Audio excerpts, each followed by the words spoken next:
The roar that would define American automotive culture echoed through Pontiac's test track on October 1, 1964. John DeLorean, Pontiac's chief engineer, was behind the wheel of a seemingly ordinary Tempest coupe that had been transformed into something extraordinary. The first production automobile specifically designed to combine maximum engine power with minimum vehicle weight. "Gentlemen, we've just created an entirely new category of automobile," DeLorean announced as the GTO accelerated from 0 to 60 miles per hour in just 6.6 seconds, performance that rivaled exotic European sports cars but cost less than half the price. "We've put a racing engine in a family car body, and we're going to sell it to kids who could never afford real performance cars." The Pontiac GTO represented a revolutionary engineering concept. Take the biggest, most powerful engine available and install it in the smallest, lightest car that could handle the power.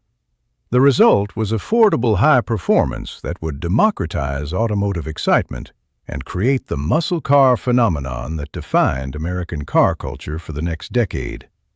What started as an unauthorized experiment by a group of engineers who wanted to build the cars they dreamed of driving would become one of the most influential automotive innovations in history, proving that performance didn't have to be expensive to be exhilarating. If you love discovering the untold stories behind automotive history's most incredible innovations, please like this video and subscribe to the Car Chronicles. Early 1960s, the performance gap. By the early 1960s, American automotive manufacturers had mastered the art of building large, comfortable, luxurious automobiles. But genuine performance remained expensive and exclusive. True sports cars, like the Chevrolet Corvette, cost over $4,000, equivalent to more than $35,000 today, putting them beyond the reach of most young buyers who craved automotive excitement. The existing performance options were limited and compromised. Luxury cars like the Cadillac Eldorado offered powerful engines but weighed over 4,500 pounds, negating much of their power advantage.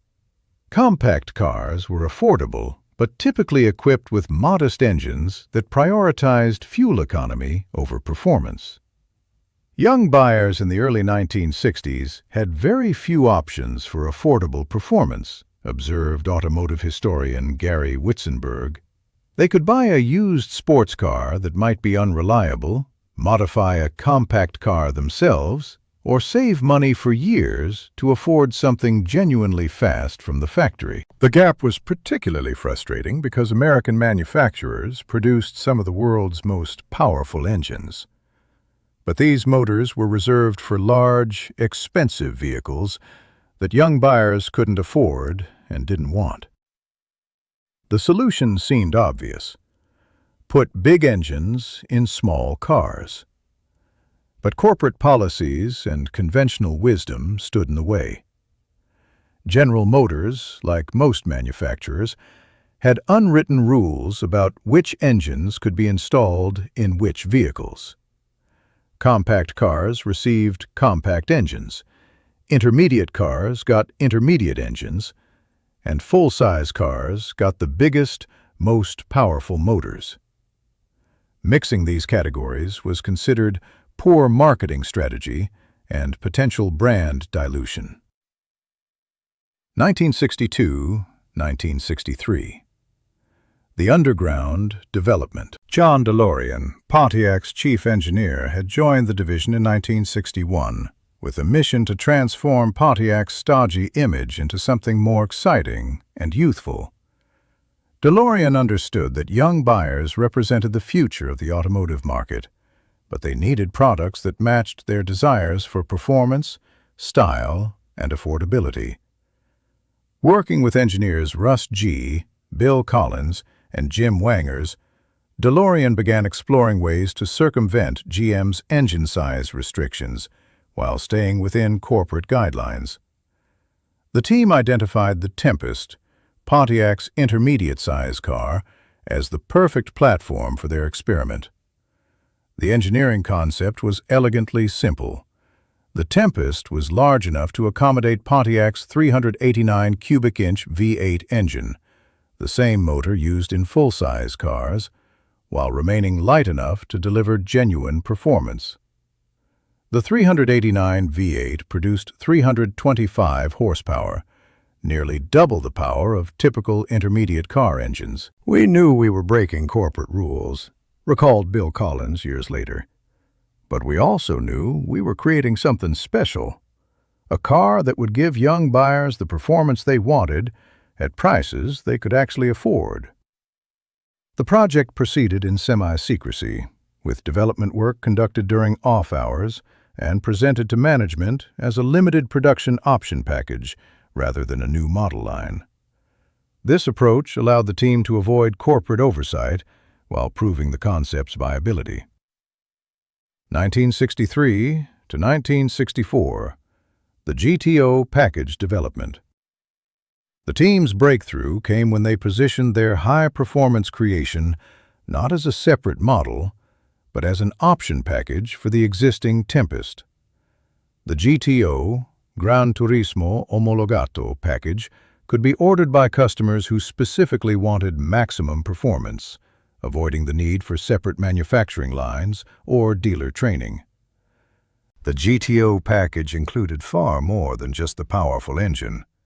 Engineers upgraded the suspension with stiffer springs and shock absorbers, installed a limited slip differential for better traction, added dual exhaust for improved breathing and sound, and included performance tires designed to handle the increased power. The interior received special treatment as well, with bucket seats, a floor-mounted shifter, and distinctive badges that identified the car as something special.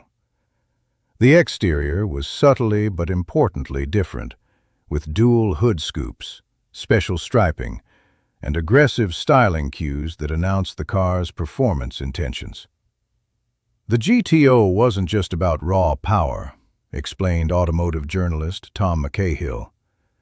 It was a complete performance package that addressed every aspect of high-speed driving: power, handling, braking, and driver engagement. The pricing strategy was crucial to the concept's success. The GTO package added just $295 to the Tempest's base price, bringing the total cost to around $3,200, significantly less than genuine sports cars, while delivering comparable performance. October 1st, 1964. The market introduction. Pontiac introduced the GTO option for the 1964 model year with modest expectations, projecting sales of perhaps 5,000 units annually.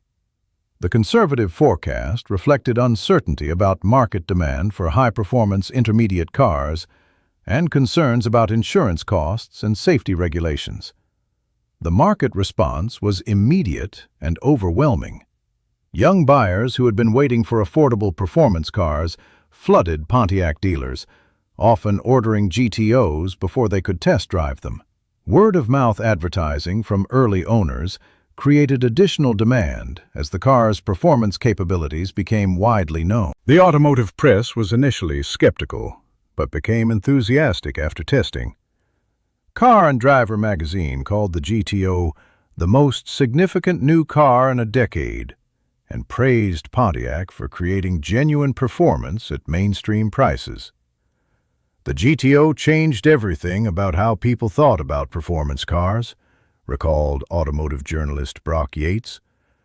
Suddenly, a college student working a part-time job could afford a car that could outrun Corvettes and compete with the fastest cars on the road. Sales exceeded all projections. Pontiac sold over 32,000 GTOs in 1964, more than 6 times their original forecast. The success proved that enormous pent-up demand existed for affordable, high-performance vehicles. 1965 to 1970. The muscle car explosion. The GTO's success forced every American manufacturer to develop their own muscle car offerings, or risk losing young buyers to Pontiac. Within 2 years, Virtually every brand offered high-performance intermediate cars that followed the GTO formula. Big engines in relatively small, affordable packages. Chevrolet introduced the Chevelle SS. Ford created the Fairlane GTA. Plymouth developed the Roadrunner. Dodge launched the Coronet RT, and countless other manufacturers joined the muscle car movement. Each car offered variations on the same theme: maximum performance at minimum prices. The cultural impact extended far beyond the automotive industry. Muscle cars became symbols of American youth culture, individual freedom, and rebellion against conformity. They appeared in movies, songs, and advertising that celebrated power, speed, and automotive excitement. The muscle car era represented a unique moment in American automotive history, observed cultural historian James Gilbert. These cars embodied the optimism, energy, and rebellious spirit of the 1960s, while making high performance accessible to ordinary people for the first time. The engineering innovations pioneered by the GTO became standard throughout the industry. Performance-tuned suspensions, limited-slip differentials, dual exhaust systems, and aggressive styling became expected features on any car that claimed high-performance credentials. Racing validated the muscle car concept. GTOs and their competitors dominated drag racing, stock car racing, and street racing, proving that affordable performance cars could compete with purpose-built racing machines. The legacy and cultural impact. The Pontiac GTO's creation of the muscle car category represents one of the most influential automotive innovations in American history. By proving that performance could be affordable, the GTO democratized automotive excitement and established performance as a mainstream market segment rather than an elite luxury. The engineering principles pioneered by the GTO, combining powerful engines with lightweight platforms, continue to influence modern performance car development. Contemporary muscle cars like the Chevrolet Camaro, Ford Mustang, and Dodge Challenger follow the same basic formula that DeLorean's team perfected in 1964. From a cultural perspective, the muscle car era created automotive enthusiasm that persists today. Car shows, drag racing, street rod culture, and performance modification industries all trace their roots to the accessibility and excitement that muscle cars brought to American automotive culture. The GTO also demonstrated how innovative engineers could circumvent corporate restrictions to create products that the market desperately wanted. DeLorean's approach of positioning revolutionary technology as an option package became a template for introducing disruptive innovations within established corporate structures. Modern automotive manufacturers continue to use the muscle car formula when developing performance versions of mainstream vehicles.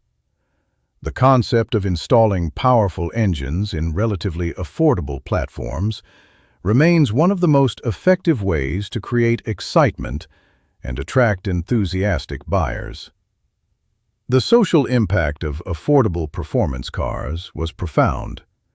The GTO and its competitors enabled young people to experience automotive performance that had previously been available only to wealthy buyers, creating a generation of car enthusiasts who valued power, speed, and driving excitement. Contemporary discussions about electric performance vehicles often overlook the historical significance of the muscle car revolution that the GTO initiated.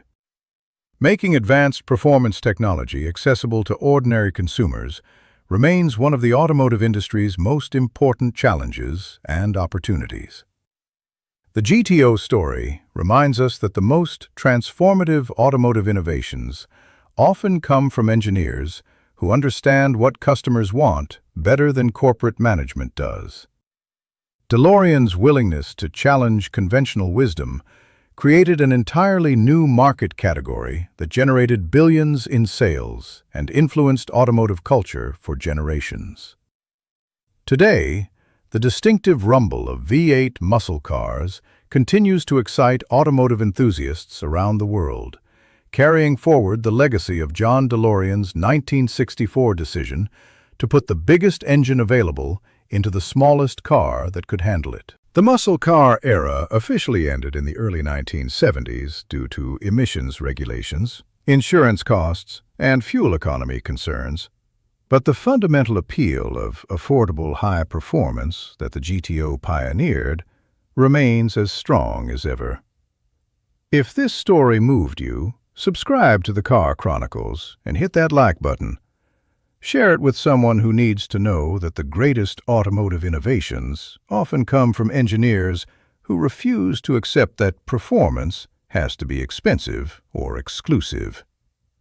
What's your favorite muscle car from the golden era? Let us know in the comments how the democratization of automotive performance has influenced your enthusiasm for cars and driving.